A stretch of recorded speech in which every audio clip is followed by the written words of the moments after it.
இன்று ஆலோசனை கூட்டத்திற்கு வருகை தந்திருக்கும் நமது தேனி தெற்கு மாவட்ட கழக செயலாளர் அண்ணன் MA செல்லத்துறை அவர்களுக்கும், அவைத்தலைவர் காசிமயன் அவர்களுக்கும் மற்றும் முன்னாள் பொருளாளர் இன்றைய தலைமை பொதுக்குழு உறுப்பினர் மாமா முகமது அவர்களுக்கும் என் வணக்கங்களை தெரிவித்துக் கொள்கின்றேன்.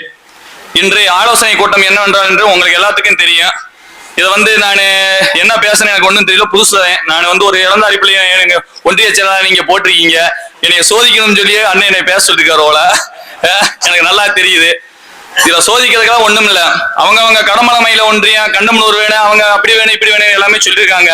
இதுல என்ன அப்படின்னா, எனக்கு ஆண்டி வெட்டி நீங்க அவங்க என்ன சொன்னாலுமே தவிர எனக்கு அந்நியார் சொல்லிடுவாங்க ஆண்டி வெட்டி தொகுதி பாயிண்ட் போடணும்னு சொல்லி. அது எல்லாத்துக்குமே எங்க தெரியும். நீங்க அண்ணன் ராதா அண்ணன் கண்டமனூர்ல போட சொல்லணும்னு சொல்லி நினைச்சிருக்காரு. பரமதாசனே கடமலைமையிலையும் சொல்லியிருக்காரு. இது எல்லாம் நான் ஆண்டி வீட்டுல போடணும்னு நான் சொல்ற காட்டுல அந்நியாரே சொல்லியிருப்பாங்க ஆண்டி வீட்லயும் போட்டு ஆகணும்னு. அது ஏன்னு உங்களுக்கும் தெரியும் அவங்களுக்கும் தெரியும். இதை நான் தனியா பிரிச்சு சொல்ல வேண்டிய அவசியம் இல்லை. அதனால ஆண்டி வெட்டி விஐபி தொகுதி. இதுக்கு முன்னாடி அங்கிட்ட இருந்து வந்தாலும் சரி இங்கிட்ட இருந்து போனாலும் சரி ஆண்டி வெட்டியில எப்படி கூட்டமா இருந்திருக்கோம், எப்படி சிறப்பான ஏற்பாடு பண்ணிருக்கோம் சொல்லி நாங்க முதல்ல இருந்தேவே எல்லாத்துக்குமே தெரியும், நல்லா தெரியும். அதனால எனக்கான ஒரு எண்ணம் என்னன்னா, கம்பத்துல அண்ணன் கூடலூர்ல போட்டிருக்காங்க. அதே மாதிரி டைமிங் அந்த கால்குலேஷன் பண்ணும்போது ஆண்டி வெட்டியில கடமலைமையில கண்டமனூரை தவிர்த்து ஆண்டி வெட்டியில போட்டாச்சு அப்படின்னா நம்ம எல்லாரும் வேலை பார்த்து சிறப்பான ஏற்பாடை பண்ணி அந்த டைமிங்குள்ள நம்ம கரெக்டா வழி அனுப்பிச்சுடலாம் அப்படின்ற ஒரு நம்பிக்கை. ரெண்டாவது சுய எண்ணமும் கூட. அது எப்படினாலும் சொல்லிக்கலாம். ஏன்னா வேற வாய்ப்பு இல்ல. நீங்க சொல்றீங்க டைம் உள்காடு வர சொல்லி பரமதாசன் சொல்றாரு, நான் வரும்போது மறிச்சுக்குவேன் அப்படின்னு சொல்லி ராதானேன்னு சொல்றாரு.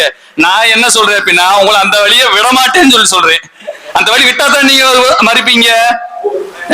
அப்ப ஒரே பாயிண்டா போட்டு கூடலூர்ல முடிச்சு கரெக்டா அனுப்பும் போது ஆண்டி வெட்டிக்கு அந்த டைமிங் நமக்கு கால்குலேஷன் சரியா வரும். ஆண்டி வெட்டியில சிறப்பா பண்ணி நம்ம கரெக்டா வழி அனுப்பிச்சு விடலாம். ஏன்னா முன்னாடி நாங்க வேலை பார்த்திருக்கோம். அந்த எல்லாமே கரெக்டா எப்படி பண்ணா நல்லா பேர் ஆகும் அப்படின்னு சொல்லி எனக்கு ஒரு சில வார்த்தைகள் இருக்கு. அதெல்லாம் நான் இப்ப சொல்லல, அதை நாங்க பண்ணிக்கிறோம். நீங்க மாவட்ட செயலர் அண்ணன் எப்படி சொல்றாரோ அதுக்கு தகுந்த மாதிரி எங்களுக்கு பாயிண்ட் ஒதுக்கி கொடுங்க. அதுக்கு பிறகு நான் எப்படின்னு சொல்லி நாங்க பாத்துக்கலாம். இதுல உங்களுக்கு எதுவும் சங்கடம் இல்லையேன்னு இல்ல. ஏன்னா டைமிங் கால்குலேஷன் பண்றேன். அண்ணன் சொல்லிட்டாரு இங்க 5 மணிக்கு மேலாக அங்க வர 8 மணி 8:30 ஆயிரம்னு. கண்டமனூர் உள்காடு வரணும். உள்காடு எதாச்சும் எடுத்தேறி போகணும். அது ஒண்ணு இருக்கு. அதே மாதிரி திரும்ப மறுபடியும் கண்டமனூர்ல நீங்க லாக் பண்ண பாக்குறீங்க, ரொம்ப இருட்டாயிரும். ஏன்னா அதுக்கு அந்நியார் ப்ரோக்ராம் தலைமை எப்படி முடிவெடுக்கிறாங்கன்னு தெரியல. இதே ஆண்டிபேட்டி அப்படின்னா உங்களுக்கு எந்த ஒரு டிஸ்டர்பன்ஸும் இருக்காது. நைட்டு 10 மணி முடியும் கூட உங்களுக்கு கூட்டம் காமிச்சிடலாம். அது நான் உத்தரவாதம் அளிச்சுக்கிறேன். நானு அதுக்கு தகுந்த மாதிரி இந்த அண்ணன் எப்படி முடிவு எடுக்கிறாரோ அது பாயிண்ட் நம்மளுக்கு தலைமைக்கு எப்படி சொல்லி தலைமை எப்படி நம்மளுக்கு கொடுக்குதோ அது பிரகாரம் நம்ம ஒன்றிய செயலாளர் ஃபுல்லா நம்ம அது பேசலாமே. ஏன்னா வேற எதுவும் நான் சொல்லிட்டேனா?